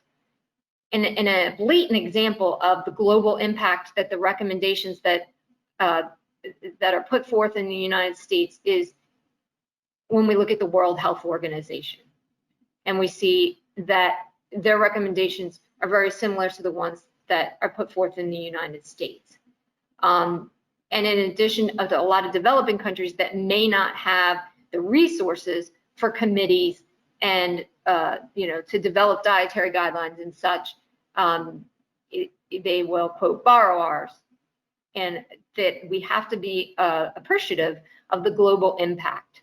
In addition, on that note, there are other countries that put out their own that we should also be considering when we develop ours, so that we consider it more from a global perspective. So really, it's an interesting thing, but nutrition policy really is surrounded by controversy in general.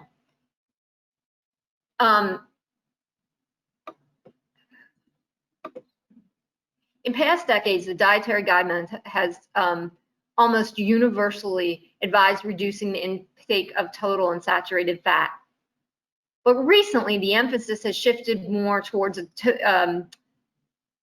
from the total fat recommendations to suggesting that there would be a replacement of saturated fat with polyunsaturated fats, and then also the focus that was mentioned regarding the elimination of trans fat. These recommendations and the link between fat consumption and the cardiovascular disease has been at the forefront of nutrition policy controversy. There probably isn't another nutrition policy that has received more controversy than this one. So I thought it was an interesting choice of words to use the word vexed. It's one of the most vexed issues in public health, and it gets a lot of discussion, a lot of controversy on both sides of the debate. I think the only thing that's come even close are the protein recommendations.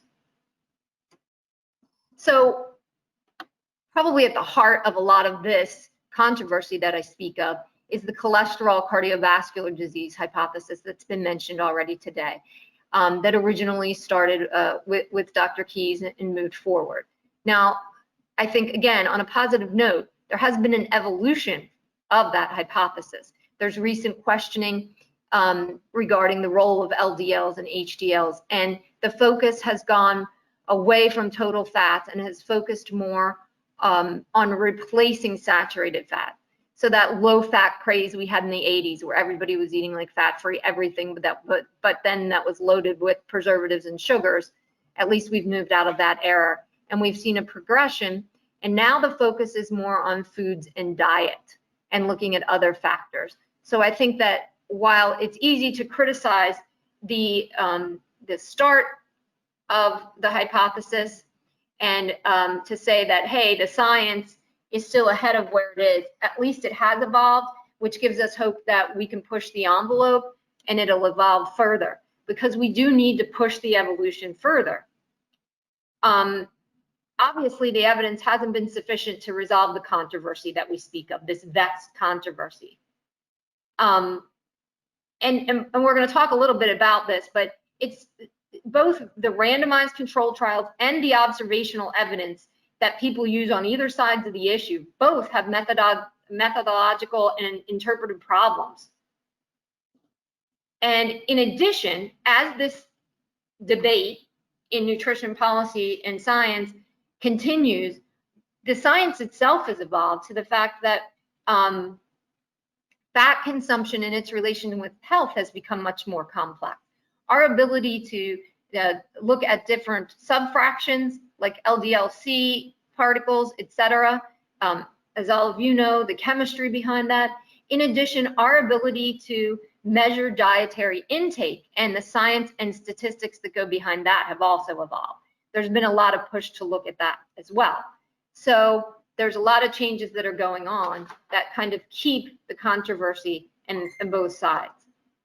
So what is this science I keep talking about that fuels nutrition policy? What do we really look at? Well, nutritional epidemiology is the field that is at the heart of the policy. Now, of course, other fields contribute to that, but nutritional epidemiology examines the role of nutrition in the context of the etiology of disease and its role in the etiology of disease.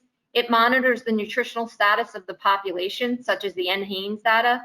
It develops and evaluates interventions to achieve and maintain healthful eating patterns among the population. And it examines the relationship and synergy between nutrition, physical activity, and health and disease. So we're looking at the connection between diet and disease, to put it into one sentence. One thing I think that a lot of people aren't aware of is exactly what we're looking at, in the fact that nutritional epidemiology and the science of epidemiology in general is not treatment oriented. It's not the same type of science. You can't apply the same type of standards to this type of research. And I think that's often what happens when people get fueled on either side of any debate, such as the one we're speaking of today. So it's important to understand that diet-disease relationships are not as cut and dry as they're often communicated to be, because oftentimes when we're looking at, does this exposure lead to this disease? Well, it's not an easy question to answer for several reasons. One of those being that oftentimes there can be a pretty long latency period. In other words, there can be a pretty long period between when the person or population is first exposed to the behavior or the environmental toxin, and when we actually see a pathological process, or we see any clinical detection or onset of symptoms. And so any design or study design must take this into account. And we also have to realize that when we're studying populations, it can be very hard to differentiate what that initiation factor was, especially because what we see a lot of times within a population, like let's say the US, there's not necessarily a lot of variance among people to try to detect small change in disease, especially when we have a long latency period.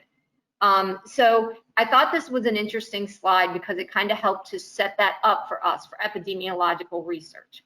So this is not to say that, well, then you can't test it and you can't test diet and disease relationships any other way. You absolutely can. But you have to also incorporate this, which is where the cohorts come into play. So a lot of people have criticized the Nurses' Health Study, the Framingham Study, and some of these long-term cohorts, but they are necessary because they are following people over time, free living people, so that the researcher is not controlling the factor that may create the impact. We're studying free living people, and we see who gets diseases and who doesn't, and what's the difference between those people. So that means that it takes a lot of participants and a lot of time and a lot of people, because you're following these people. Some of them, like the Nurses' Health Study, have been going on for many, many years, several decades. And so they help us establish diet and disease relationships. But again, they shouldn't necessarily be used in and of themselves. So when we look at studies that are 18 weeks in length, or when they are, even just a year, and they're trying to make connections, they in turn should also not be used in and of themselves. So this kind of shows us an example of some studies in epidemiology, in our topic, of course, nutritional epidemiology, and it shows you some of the different types that can be used. So yes, experimental studies play a role. Typically speaking, when we look at experimental, like randomized control trials in nutritional epidemiology, what we're looking at would be, let's say we're looking at blood markers or biomarkers that have been shown to have a connection to the disease we're studying. So for example, we may be looking at how some dietary intervention affects LDL cholesterol, HDL, total cholesterol, and such. So this is one way of studying it. So again, though, we're relying on the science that says there's a connection between LDL, HDL, whatever our biomarkers are, and the disease that we're studying. So we're relying on that research that there is a connection.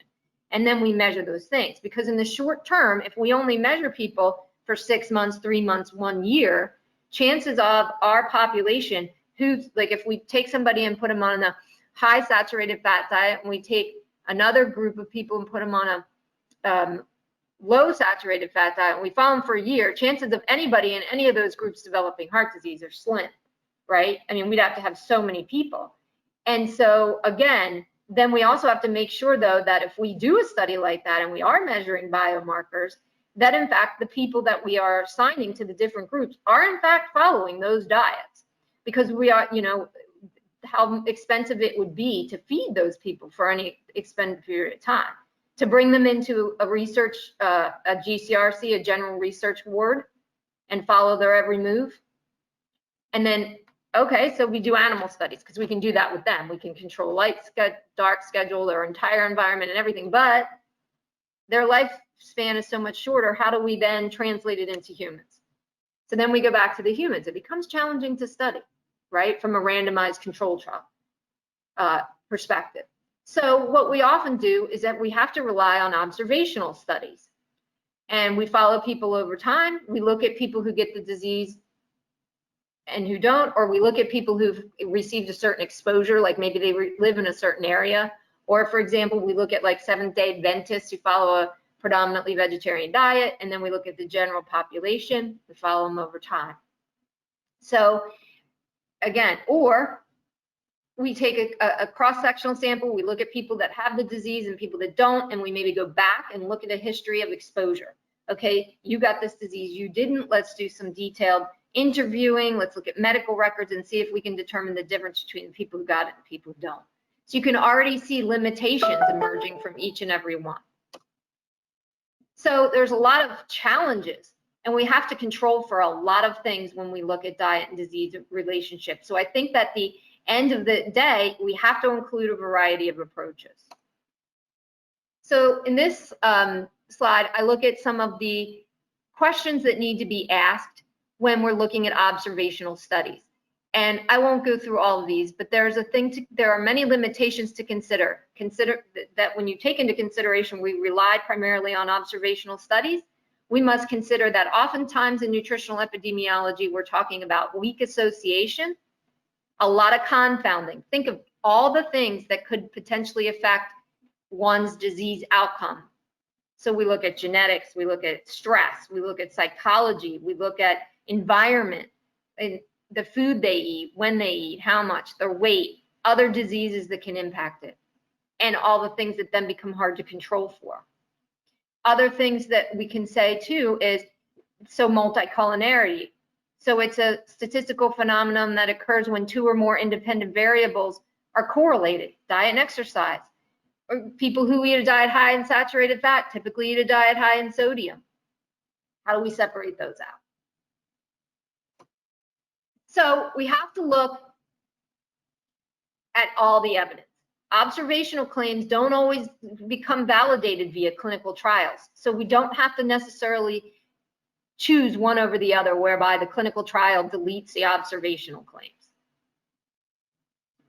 Clinical studies among small populations. How do we get that to a total population? If we only have an N of 100 people, does that mean we can then say that that's correct for the entire population, which is what public policy is trying to do? In addition, words like association, related, relative risk imply strength. But when we go back and we look at the relative risks associated with those and the statistics behind it, not usually as strong as the words may insinuate. So what we have to understand is that we're not going to get a solution from going one way or the other. We have to bring them all together. Observational, small clinical trials, mechanisms of action, cell biology, cell chemistry, etc. Because it's really complex. When we talk about diet, it's really complex. And the understanding and appreciation that from this has actually pushed some of this evolution, that we focus more on foods and dietary patterns, and we get away from focusing on one nutrient. So if we focus just on saturated fat, we're going to miss the big picture. We need to look at dietary patterns like the Mediterranean diet, more so than just looking at one food or one nutrient. Because despite decades of dietary advice that lowering the total fat content means a healthier diet, researchers and public health authorities now agree that consider the effect of total fat intake alone on health is meaningless. Different types of fats need to be considered, as well as the food matrix or the entire diet. Because when we talk about food, there's so much more in it than that. There's more than the macronutrients. When we talk about plants, we talk about something like a coconut, there's much more than just the fat content. We have phytonutrients and phytochemicals and terpenes and things in plants that have health effects we're only beginning to discover. And then we have to consider, if we tell somebody not to eat this, what are we telling them to eat instead? And we learned that the hard way with the 80s and the low fat thing, as I mentioned before. So then what do? How do we establish nutrition policy? Well, we have to consider the evidence as a whole, and we have to be willing to be wrong, and we have to be willing to reevaluate. So in the absence of long-term randomized clinical trials, we have to consider the combination of everything. We have to work on biomarkers, which is ever evolving. And we have to be willing to say we don't know, which is a hard thing. So ideally, even though authorities still disagree, most consider the public health decision should be made on the weight of all the available evidence, acknowledging its limitations, seeking to obtain further, making changes when evidence is indicated. Equally important is to acknowledge the evidence is insufficient to formulate any guidance. That's where we've let it drop in so many cases. Nobody wants to say that. So we need to admit we're wrong, admit when we don't know, and move forward. So I wanted to give an example of dietary nutrition policy quickly. I think the dietary guidelines we've talked about today, so I'll skip through this quickly. But an example of a nutritional policy that comes to the forefront is the dietary guidelines, because so many of the other, maybe more detailed policies and things like school food lunch and the policies that dictate for elder care, et cetera, stem from this. So this is a good place to start. And also because it's timely, because they're about to release the 2020 ones. So let's just run through real quick how they did this, establish these new ones that are about to be released. So these are the steps that are undergo. There are a lot of meetings where the dietary guideline committees so they form committees, they have meetings. They do take public comment into account. In these public meetings, the committees review the science. in this rendition of the dietary guidelines, they formulated questions like one would do in a systematic review. And then they had committees for each question. And within that question, they designed inclusion and exclusion criteria by which to review the literature. So again, everybody talks about systematic reviews and meta-analysis as being so superior, but you can't talk about them without discussing their limitations. So right from the get-go, while it's great that they took an evidence-based and research approach, how you develop the inclusion and exclusion criteria of those questions and then the interpretation of the data you get is where things can potentially be miscommunicated. But the guidance is then put forth. The committee writes the report. You can view their systematic reviews for each question online, and then they write the guidance, and then the dietary guidelines are implemented. So this tells you basically the key tenets of the writing process. You can review this either online or when you receive my presentation. And so the question at hand was, what is the relationship between types of dietary fat consumed and risk of cardiovascular disease? Those of you that have written a systematic review know that that would be a challenging question to answer when you consider what is included in the term dietary fat from a mesh term perspective, right? So think about all the mesh terms that you're going to have to put in that incorporate dietary fat. And then cardiovascular disease, what are we talking about? That's a very broad question. You could write many, many systematic reviews under that one question. Okay, so this is just then what I gave you here was right from the website. This tells you what they found. 97 articles? So right away, one can see some of the limitations they imposed upon themselves by taking this approach and only taking this approach. I think it's a great idea, but not in and of itself. So I just gave you basically their outcomes here and what they came up with. Strong and consistent evidence from randomized controlled trials demonstrates that replacing saturated fatty acids with the unsaturated fatty acids, especially polyunsaturated in adults, significantly reduces total and low density cholesterol. Okay, and you can review the rest. So they didn't point out any specific foods like they have in the past, but that's going to be their basic tenet. So when we look at the guidelines and we see how long they've been around, we looked a little bit today at how they're compiled just to get an idea so we can have a clear understanding. But at the end of the day, the question always arises among dietitians, how much do they matter? We put a lot of time, money, and effort in developing them and then disputing them and discussing them, but people don't follow them. Nothing's changing. So people aren't really eating less saturated fat or any of that. So why not? Well, the point is that a lot of times the guidelines, because there are so many different ones, and as health professionals, we understand the role of each one of the different ones, but that's not necessarily accurately communicated to the public.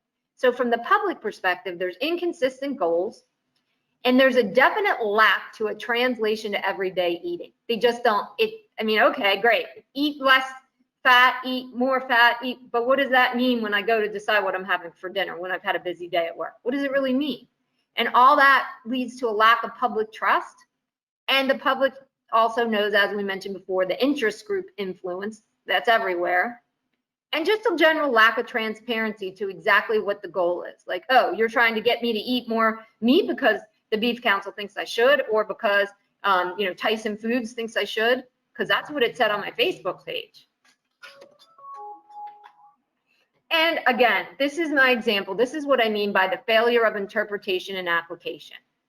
So there have been multiple attempts over the years to try to communicate to the public what they should be eating on a daily basis. Somebody had a great idea and had said, let's show people a plate. There is no way to communicate to somebody what they should eat for health in one plate. It just can't be done.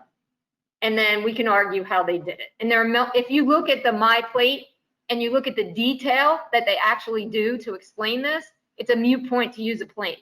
So what happened then was most of the public only see this plate. And this plate doesn't have fat on it. And so it's like, okay, well, I mean, it was a good idea in theory, but it fell short and it still means nothing. Like most people don't eat fruit for dinner. So, I mean, it's like, and then you say, okay, grains. Well, I'm a runner. I run every day. Should I eat the same grains as somebody else who sits in front of their computer? So again, there's just no interpretation. So that being said, where do we go from here? What do we do? Well, as scientists, we're always focusing on changing policy. We want to change it. We want to move it forward. We want to have them differentiate types of saturated fats, or maybe even reclassify fats in general. But there's other aspects of it that perhaps we should consider putting time and effort into, such as changing how the policies are derived, right down to who sits on the committees and who makes the final decisions. And then once the guidelines are derived, the interpretation and application is very, very important, because that ultimately becomes what the public sees, which is where it's public health nutrition. In addition, educating the public, and I think with the whole COVID thing, it's pretty evident the general population does not know what the science of epidemiology really is. So communication in that regard increases transparency and improves trust. Because again, ultimately, that's where it's at, and that's how we get what supposedly the end result is, which is a healthier public, is we improve understanding and thus trust. And that's the end of my presentation. Thank you for your attention, and I'm happy to answer any questions. Thank you. Thank you very much, Susan, for a wonderful talk. Now I will invite all the speakers so we can start our panel discussion. So Mary and Fabian. Thank you very much. So we have a question for Dr. Newport. It says that you mentioned that one challenge to coconut oil classified as saturated fat is that fats are currently classified by their dominant fatty acids, which fail to take into account the complexity of whole or the source. This is a great point, and wondering if you have any thoughts on what might be a better way to classify types of fat that would better represent their benefits or impact. I'm sorry, I'm having a little trouble understanding the question. I'm having trouble hearing you. Okay, sorry. The question is on when the fats are classified, coconut oil is classified based on the total saturated fat, which does not take into account the whole structure of coconut oil or the benefits of this. So how will you propose to classify to take into account the benefits of the oil?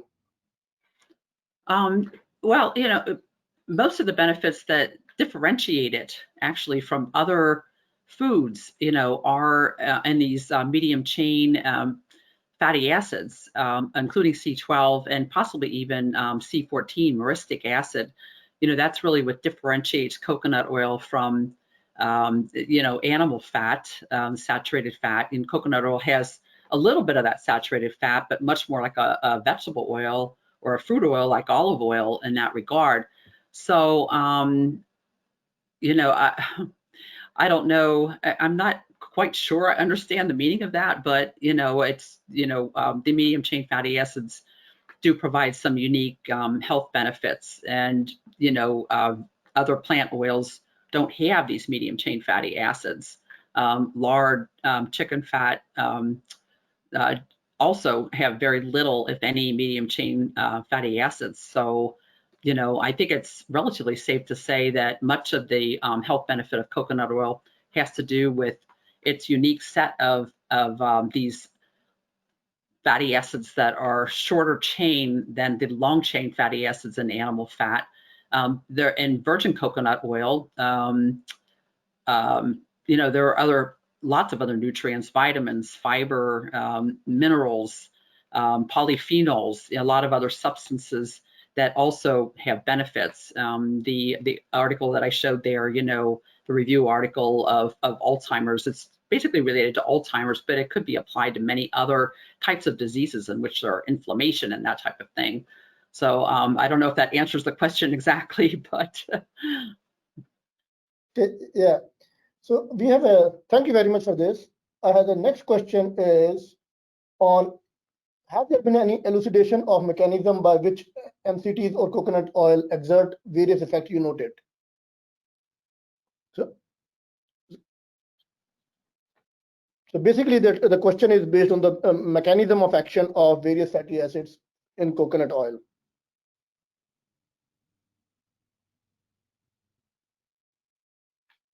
So, Mary, you would like to answer, or anybody else?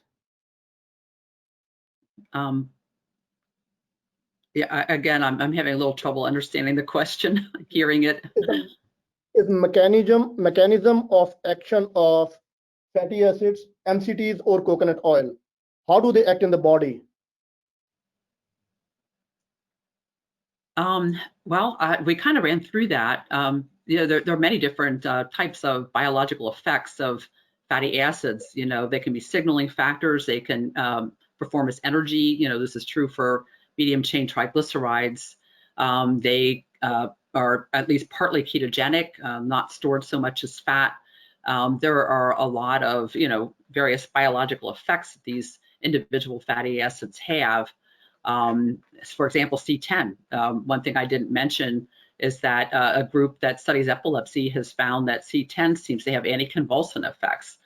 I feel that we're at the very beginning of understanding the biological effects of each of these fatty acids and what they do. So what I've conveyed here is really just the surface of understanding of what is going on with these fatty acids, and there's just so much more that needs to be learned about these individual fatty acids. And if I might add to what Mary is saying, excuse me, I think that to answer the question, they are different chain lengths of fatty acids, and we know this. They act different biologically based on their chain length. Like we identified that with omega-3s and omega-6s. And so now I think we're at the forefront with the saturated fats to show that. But we've known for a long time that they are absorbed differently. We've used MCTs clinically in clinical nutrition and in sports nutrition because they are absorbed more quickly than the longer chains. And then Mary had highlighted about the difference in getting them into the mitochondria. And so that therein lies part of the reason they're used in sports nutrition, because they get there faster, if you will, because they don't need a carnitine carrier, or in some clinical situations where carnitine may be compromised. So, I mean, that's another thing I think to highlight that helps to support what you're saying. And I'm sure that that's just scratching the surface. Yeah, and I think, yeah, go ahead. Sorry. For Alzheimer's, the ketogenic nature, the production of ketones in the liver is what's important for Alzheimer's, because ketones are an alternative fuel for the brain. And we knew, thanks to Dr. Kunay's work, that that the Alzheimer brain can use ketones in areas that cannot use glucose as fuel. So, those types of effects are important when you're looking at, uses for, health and disease. Yeah, and I think this is a very vast field, and the impact of different fatty acids on gene expression and other areas on the cellular levels, which are, because of lack of time, I think we cannot cover all those factors which play a role into the mechanisms of these fatty acids. The next question is on, has there been any movement towards regulations changing with respect to reframing the fats as saturated, meso, etc.? So I think this will be open to Dr. Dayrit as well as Susan both. It could be answered. Can you repeat the question?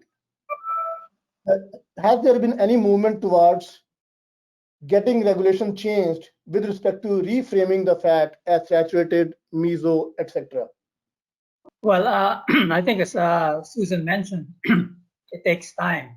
The current paradigm is really, all saturated fats the same. In a way, they focus on the polyunsaturated fats, the omega-3s, omega-6s, but the same is true for saturated fat as well.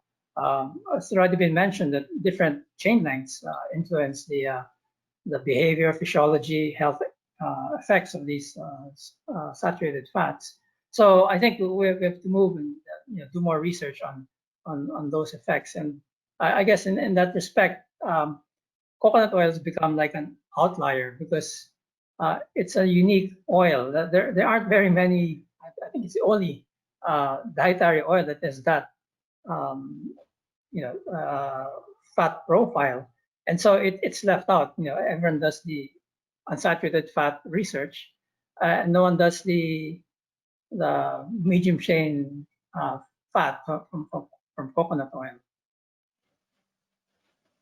Okay, thank you very much. The Yeah, next I think question you're right. is, And you mentioned, it will take time. And I think that coconut, again, will be at the forefront of it, but in the background, if you will, because if the research and the focus becomes on the chain lengths, coconut just automatically will go along with it. Because in the era where they're focusing on food patterns rather than just one food or nutrient, talking about the chain length and food patterns, coconut being so unique will just go along with it, is what I'm saying in the recommendations. But it is going to take more research and time to show the difference in the chain length. But again, it'll contribute to that evolution, just like we saw a lot of these types of discussions surrounding omega-3s and omega-6s. And then several years later, we saw them in the recommendations. That's just a little bit of a lag time. And so it's up to us to push that, to shorten that lag time. Yes. thank you very much. And the next question is actually the two-part question. One is that coconut oil in some studies is declared as very good for human consumption, while others say opposite. How will you trust which study is good or which should be believed? That's a complex question. I guess Susan should answer that question. Okay, well, here's the thing. I think you question anything that's extreme off the bat. In other words, if anybody comes out and vilifies any one food, we can take coconut out of it. If anybody comes out and vilifies any one food, your red flag should go up, first of all. Or if anybody comes out and tells you that one food is the answer to health, that should raise a red flag too, because it's not about that.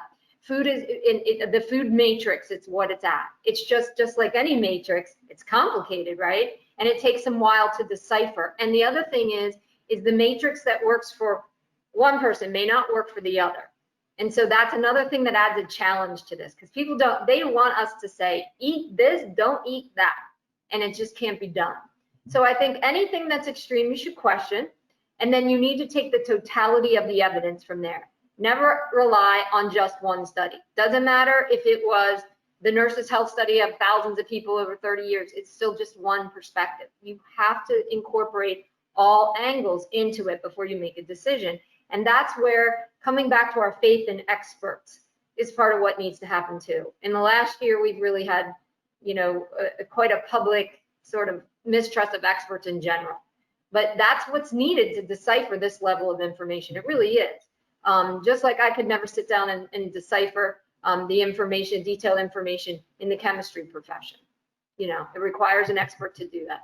So I think it's a multifaceted thing, but the bottom line would be, don't ever rely on one study and don't rely on extremes.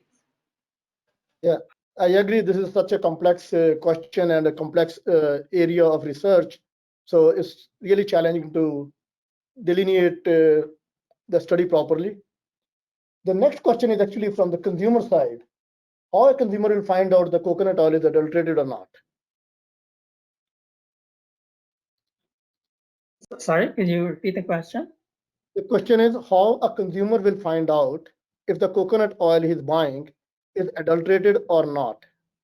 Oh, well, I guess then there are standards for coconut oil. Let's say virgin coconut oil, the international coconut community has standards for what VCO should be, and adulteration, if it is there, should be caught by chemical analysis. So that's the role of the standards. Yeah. Okay. With that brings the end to our webinar today, and I thank everybody, including our speakers as well as the audience, for joining today and presenting the excellent talk today. And this talk is available for everybody who registered for this program. They can watch it again at their convenience. Thank you very much. Bye now. Thank you. Thank you, everybody. Thank you, my co-speakers, and thank you, Rakesh. Yes, thank you, Rakesh.